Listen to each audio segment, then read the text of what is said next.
देखिए, राजपुर थाना क्षेत्र में जो सहसदरा हेलीपैड है वहाँ एक रास्ता जाता है, वहाँ पर जो है एक कार में स्पॉट किया था, एक महिला और पुरुष थे और जिनकी डेथ हो चुकी थी। क्योंकि जब पुलिस वहाँ पहुँची तो कार का इग्निशन ऑन था उसमें। इसके बाद एफएसएल टीम को बुलाया गया, पूरा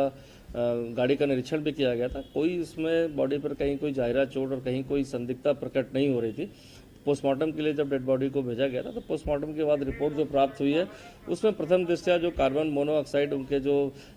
श्वास नली है उसमें दोनों के जमा पाया गया, जिसकी फोरेंसिक के लिए भेजने के लिए कि कार्बन मोनोऑक्साइड है कि नहीं है, इसको जांच के लिए भेजा जाएगा। अभी तक जो जानकारी और जो हमने प्राथमिक जो चीज़ें उसमें जानकारी करी उसमें यह निकल के आया कि कहीं ना कहीं जो दो लोग थे ये कार के उसमें एसी चलाकर बैठे होंगे, और कहीं जो डॉक्टर का कहना है या अन्य जो हमें रिपोर्ट से पता चलता है कि कहीं ना कहीं एसी के द्वारा जो बंद होने के बाद ये कहीं उसमें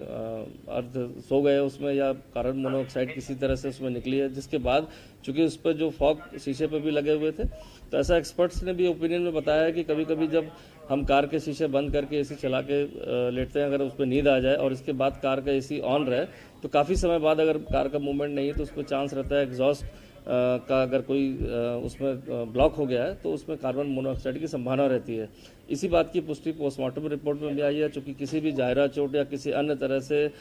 मृत्यु होने प्रतीत नहीं हुआ है और उसमें कार्बन मोनोऑक्साइड श्वास नली में जैसे मैंने बताया कि उसमें ट्रेसेस पाए गए हैं, तो वो एफएसएल को भेजा जाएगा। अभी भी जो डॉक्टर्स जानकारी की गई वो इसी तरह का एक घटनाक्रम अभी तक प्रकाश में आता है, क्योंकि कहीं और कोई संदिग्धता इस मैटर में अभी तक इन्वेस्टिगेशन में नहीं आई है।